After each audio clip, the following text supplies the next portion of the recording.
Setting big goals. Jack Ma failed the test to get into university, wasn't very good at math, and didn't know much about technology. But from the beginning, he thought big and set very ambitious goals for himself. Shortly after founding Alibaba, he told a journalist, "We don't want to be number one in China. We want to be number one in the world." He was so sure of his future success that, in February 1999, he even had one of Alibaba's earliest meetings filmed, to make sure this key moment was documented to mark the beginning of his success.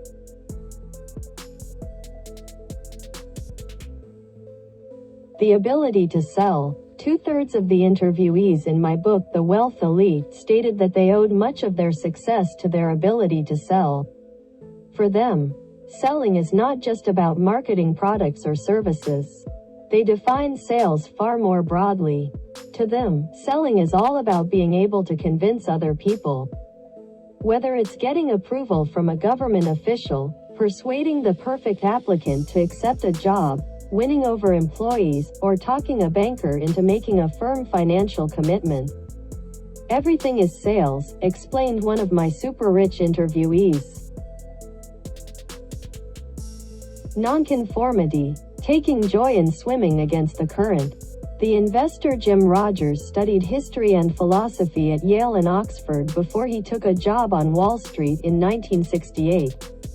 During hard times for the U.S. stock market, he succeeded in laying the foundations for his wealth and success. Rogers met George Soros at a major investment bank. Together, they founded the Quantum Fund. They tore up the investment banking rulebook, buying stocks, commodities, currencies, and bonds from all over the world. They were also among the first to use innovative strategies such as short selling. Unlike most other investors, Rogers bought shares in companies that were in trouble. In the mid-1970s, for example, he invested heavily in the aircraft company Lockheed. Rogers once told the story of a fancy dinner with bankers and investors. One of the other guests had heard that Rogers had been buying Lockheed shares. At that time, Lockheed was hit by a number of scandals and getting bad press nearly every day. The company's share price had collapsed. Who would invest in a company like that? Wondered one of the guests, loudly enough that everybody at the dinner could hear him. The other guests joined in the laughter. Rogers felt humiliated. After all, he was the butt of their joke. But Rogers had done his homework, and he was right with his positive analysis of the company. The share price shot up, and his fund made a huge profit. At the same time, the S&P 500 index rose by just 47%. The Quantum Fund managed by Rogers and Soros gained an incredible 4,200%. Being able to handle setbacks. Most of the super-rich have faced serious setbacks and crises. What is striking is the attitude they generally take when things go wrong. They do not blame outside forces or other people but look for the fault in themselves. They do not complain about being the victims of circumstance or the evil deeds of their opponents. They take personal responsibility for their mistakes. Nor do they make excuses for negative market developments. If the market takes a tumble, they blame themselves for misjudging the market. So often, this is what distinguishes successful people from unsuccessful people. Focus, focus, focus. In early July 1991, Bill Gates Sr. invited some guests over for dinner, including his son Bill Gates Jr., the founder of Microsoft, and the investor Warren Buffett. These were two of the most successful men in the world who, for many years, had been at the top of the Forbes World's Billionaires list. The host asked his dinner guests, "What factor do you feel has been the most important in getting to where you've gotten in life?"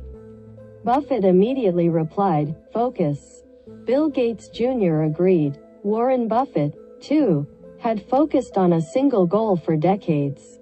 According to his biographer, Alice Schroeder, even as a child, his dream was to become rich. One of his favorite books was 1000 Ways to Make $1,000. When he was 11 years old, Buffett announced that he would be a millionaire by the time he was 35. At 16, he had already saved up $5,000. Today, that would be worth about $60,000, not bad for a 16-year-old. His prediction was only off by 5 years. He made his first million by the time he was 30. The ability to win trust from others. John D. Rockefeller, one of the richest men in history, is proof of just how important trust is in business. For the young Rockefeller, a key to his future success was realizing that old men had confidence in me right away.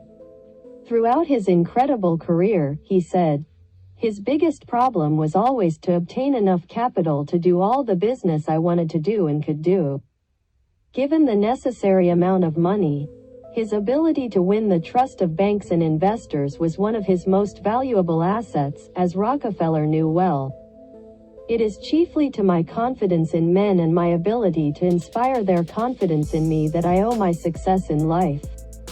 So, what's the best way to get other people to trust you? By acting and, even more crucially, by thinking in a way that inspires trust. Warren Buffett applies the following test to every decision and action. Is it something you would be happy for your wife, family, friends, and neighbors to read about the next day in their local newspaper? Persistence and a willingness to experiment. Many books stress the importance of persistence, and that's true. But staying power alone is no guarantee of success.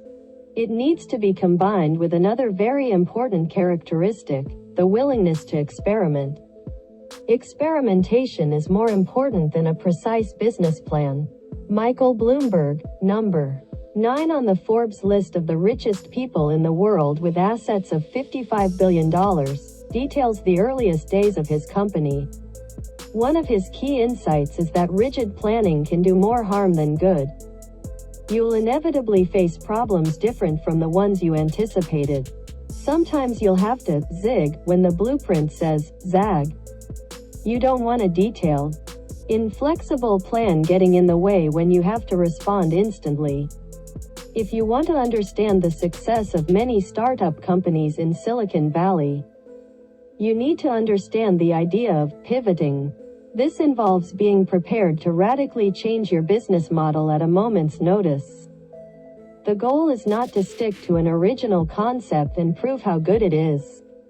The goal is to establish a strong market position. If that means abandoning the plan and giving the company a completely new and different direction, then it's time to pivot.